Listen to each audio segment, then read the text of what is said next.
Let me break something wide open for you, something you've been misunderstanding for a long time. When someone with an avoidant attachment style pulls away, most people assume it's because they've lost interest.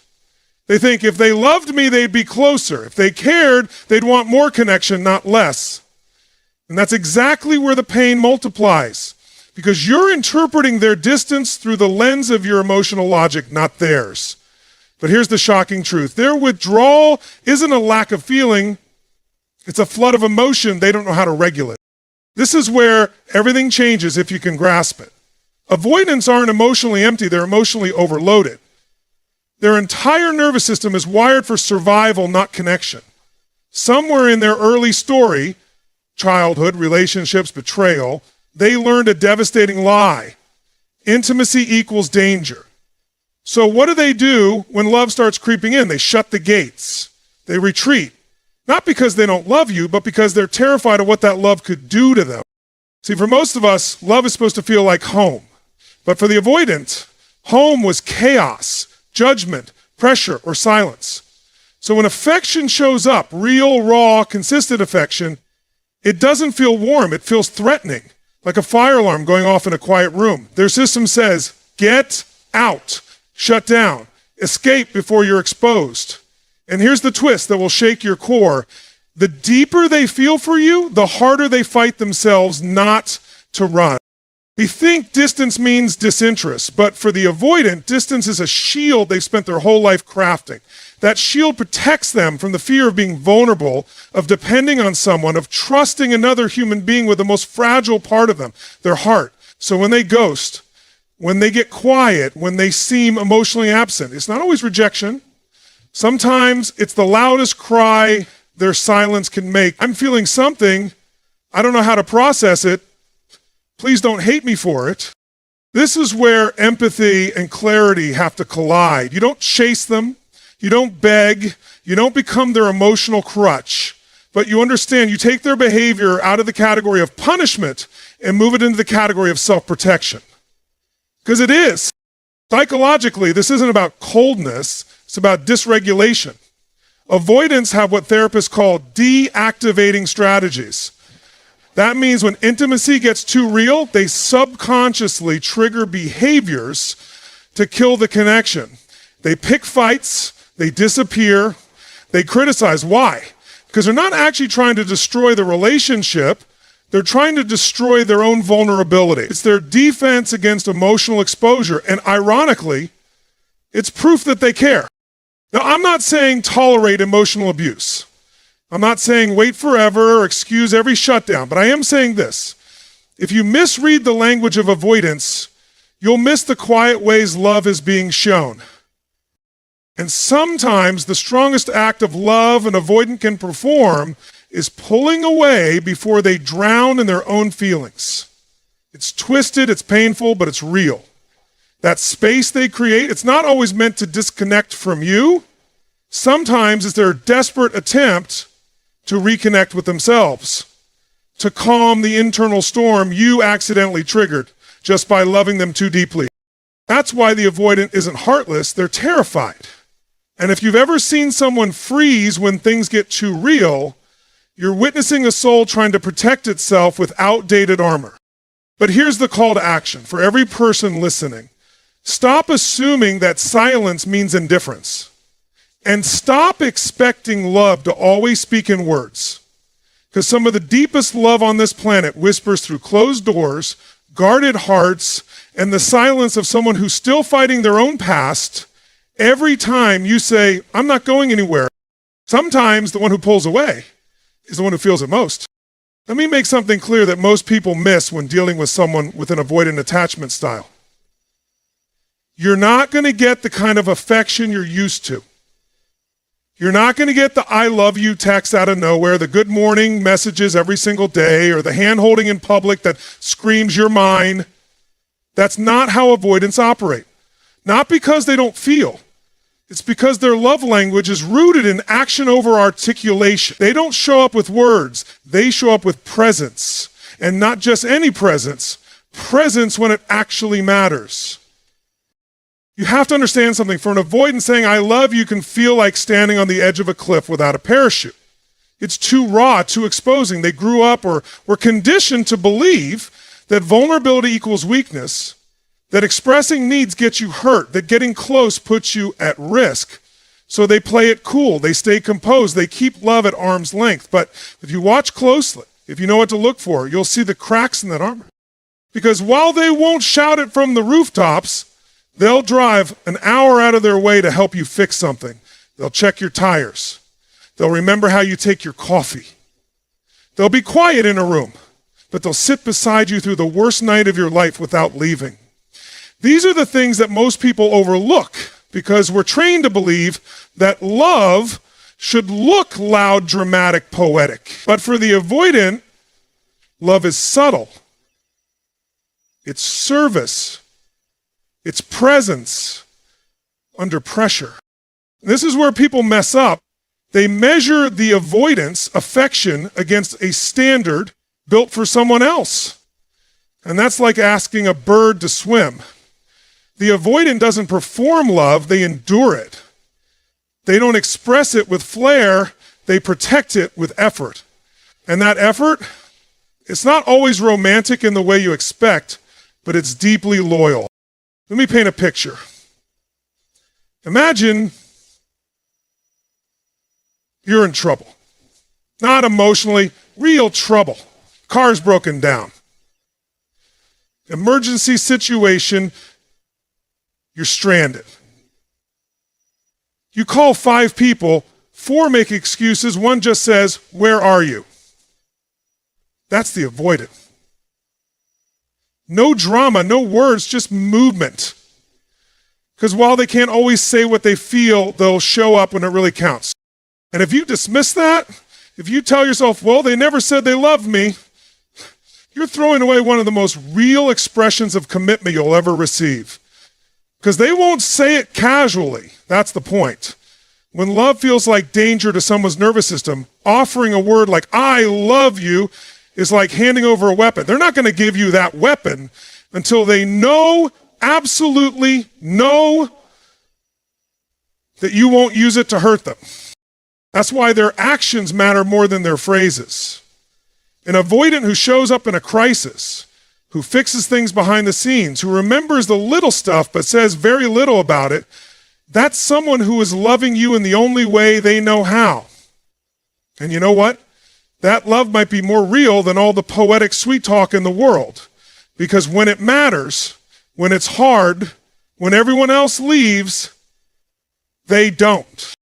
You might never get a public love confession, but if you get their consistency, if you get their effort, when you're in the fire, that is the love confession. And that shifts everything. That means you've got to start interpreting love not just through language, but through reliability. Not through flowers, but through foundations. Because some people build love not with passion, but with presence. So here's what I want you to walk away with. Stop waiting for them to say the words. Start noticing how they act when it's hard to love you. That's when the avoidant reveals who they are. That's when their affection becomes undeniable. And that's when you'll see they're not afraid to love you. They're afraid you won't understand how they do. Here's what no one tells you about avoidance. They don't just pull away, they study you. They're hyper aware. Every move, every tone, every shift in your energy gets logged in their internal system.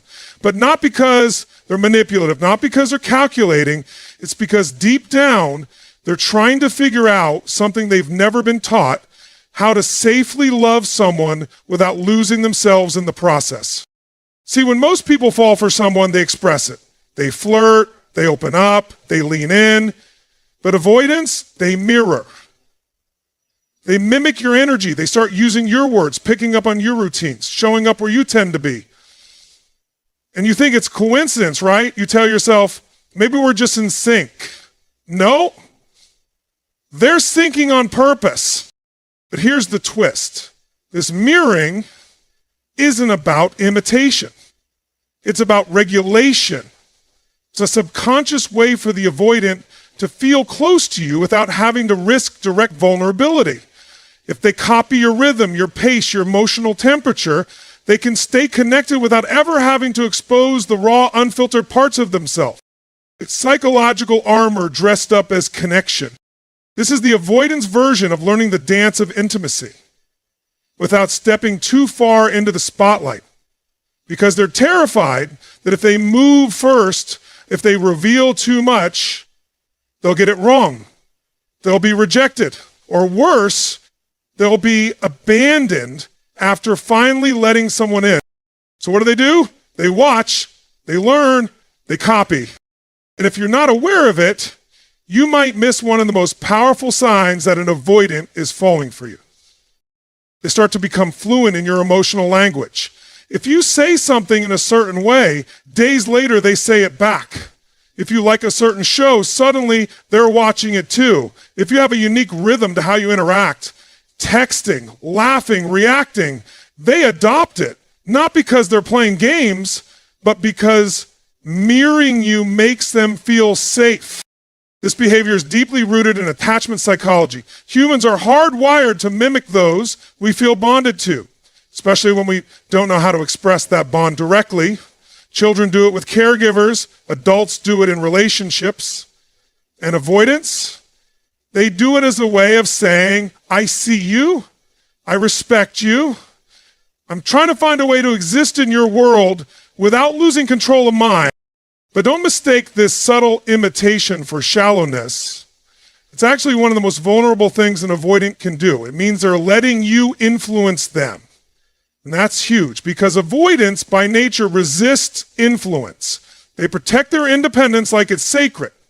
So when they start adapting to you, even in small ways, it's a massive gesture. They won't tell you they're doing it. They probably don't even realize they are. But the moment an avoidant starts sounding like you, showing up in your spaces, responding in your rhythm, that's not random. That's emotional investment. That's connection coded in behavior instead of words. But here's the hard part. If you're unaware, you might get frustrated by their silence and miss the fact that they've been loving you in your language the entire time. Because real love, especially from someone with avoidant wiring, isn't always loud, it's strategic, it's cautious. But it's also incredibly sincere. And this is your challenge. Don't just listen to what they say. Watch who they become around you. That's where the truth lives. That's where their heart is speaking, even if their mouth is silent. So let me leave you with this. When someone begins to mirror your essence, they aren't just imitating you, they're trying to belong with you. And for an avoidant, that may be the closest thing to I love you you'll ever hear. Let's dismantle one of the most misunderstood signals of an avoidant in love. Jealousy. Most people look at jealousy as a toxic trait. They label it as insecurity, ego, even manipulation. But when you're dealing with someone who has an avoidant attachment style, jealousy doesn't always come from a place of possession. It comes from a place of panic. Let me explain. Avoidants spend most of their lives trying not to need anyone. That's their safety zone. The moment they feel themselves getting attached, something in their system sounds the alarm. This is dangerous. You're getting too close. You could get hurt. So they back off, they suppress, they hide behind emotional walls and logic. They try to convince themselves they're fine without you. But the moment they sense someone else might take your attention, the moment they hear you mention another person, see you enjoying someone else's presence, or even witness you being emotionally available to someone else, their mask slips.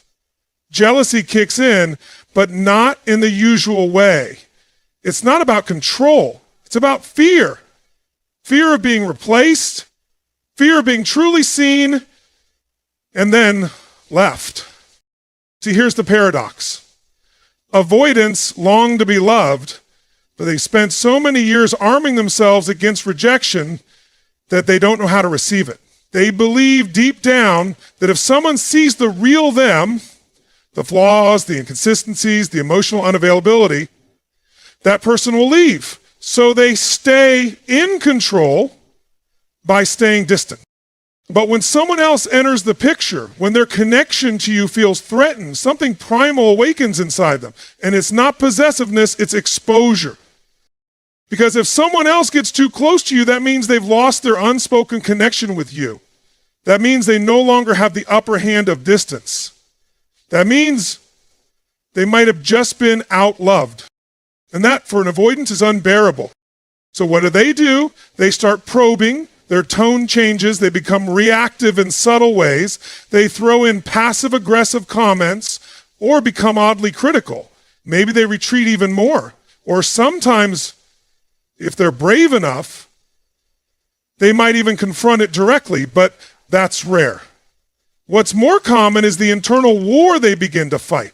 Why do I care so much? Why does this hurt? I thought I didn't need this person. That's the turning point. Jealousy, in this context, isn't immaturity. It's emotional awakening. It's the moment the avoidant realizes they're more invested than they want to admit. And not just invested, emotionally dependent on your presence in ways they can't rationalize. And the fear under that jealousy is layered. It's not just fear of losing you. It's fear that you'll discover someone who doesn't have walls, someone easier, someone more open, someone less complicated. In that moment, the avoidant is staring down the barrel of their own emotional limitations. Not only are they afraid of being left, they're afraid you'll leave for something they were never taught how to be. And that's heavy. That's why you have to stop interpreting avoidant jealousy as toxic drama. Sometimes it's the deepest proof they're attached. They just don't have the tools to process it constructively. They won't always fight for you with words. They'll wrestle for you inside themselves first. And you may never see it, but it's real and it's intense. Now, this doesn't mean you cater to their jealousy. It doesn't mean you tolerate controlling behavior. But it does mean you become wise enough to recognize what their reactions are actually rooted in. And when you see it clearly without judgment, you gain power. Power to decide how you show up. Power to meet them with clarity instead of confusion. Power to recognize that the very moment they seem most distant or cold may be the moment they're actually terrified of losing you. So take a breath and reframe this. That avoidance jealousy is not a sign of control. It's a sign they've started to care more than they can safely admit. And when that shows up, they don't need to be punished or chased. They need to be understood. Because sometimes the one who pretends not to notice is the one who's watching the closest. Here's where most people miss the mark when trying to decode an avoidant in love. They keep looking for big gestures. They wait for a dramatic confession, an over-the-top romantic moment, some sweeping declaration that finally confirms, yes, I love you. But that's not how avoidants operate. That's not how they're wired. They don't give you fireworks. They give you quiet devotion disguised as routine. And if you're not paying attention, you'll miss what's right in front of you. You see, for the avoidant, love doesn't scream, it whispers. And it often whispers in the form of small, meticulous, intentional acts. They remember your coffee order. They fix your broken charger without being asked. They bring you a snack they notice you liked. They double check to see if your tire pressure is okay before a long drive. They adjust the room temperature when they know you're too cold without saying a word. It's in those details, the subtle, easily overlooked moments, that you'll find their heart speaking. Why? Because those moments are safe, they're low-risk expressions of care that don't require vulnerability in the traditional sense. They don't have to say how they feel, they just have to do something that benefits you. That's their way of loving without getting emotionally naked. But here's where it gets profound. Those small things, they cost the avoidant everything, not in time or energy, but in emotional exposure. Every little act is calculated. It's not manipulative, it's measured. Because to them, offering anything personal is like removing a layer of armor. So when they take the time to meet your needs in those quiet ways, it's not just a favor, it's trust. It's their version of saying, I'm here. I see you. And even though I can't always tell you, I care. Now, let's contrast that with what the world has conditioned us to expect. We're constantly shown that love should be grand, that if it's not visible to the whole world, it doesn't count. That if someone isn't constantly praising you, complimenting you, posting about you, then it's not real. But the avoidance love language isn't about proving it to others. It's about showing up for you in ways that cost them emotionally, but make your life better. That's not fake. That's not distant. That's a quiet form of loyalty most people don't even know how to recognize. And this is where things can get tragically misunderstood. Because if you're looking for validation in words, you might miss the love they're giving through effort. If you need constant affection to feel secure, you might mistake their subtle consistency for apathy. And if you're measuring their love by how expressive they are, you're judging a fish by how well it can climb a tree. Here's the truth. An avoidant who truly cares will show it in the smallest, most consistent ways. And when you start stacking those moments, moment by moment, behavior by behavior, you start to see a pattern of devotion that's deeper than any Instagram post or love poem. Because in a world obsessed with noise, the avoidant offers presence. In a culture obsessed with performance, they offer reliability. They don't love loudly, but they love deeply. And when they start investing their energy into your life through small, meaningful actions, that's not just affection, that's commitment. What you have to do is learn to translate their language. Stop asking, why don't they say it? And start asking, what are they doing consistently that reveals their care? Because that's where the gold is. That's where the proof lives. That's where the real love story is being written, in the margins, in the background, behind the scenes.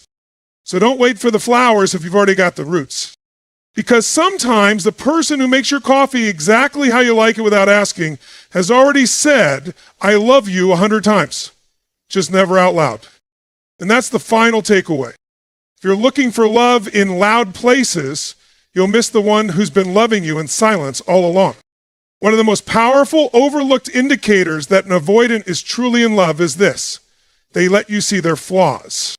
Now, I know that might not sound revolutionary. You might think everyone opens up eventually, but let me challenge that belief. Because for someone with an avoidant attachment style, exposing their flaws isn't just uncomfortable, it's terrifying. Vulnerability to them is like standing under a spotlight completely naked while the crowd watches silently, waiting to judge.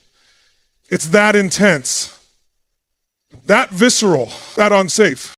Avoidants survive through control. Control of their image, control of their emotions, control of their environment. So when they let that control slip, even just a little, what you're witnessing isn't weakness, it's intimacy at its highest level.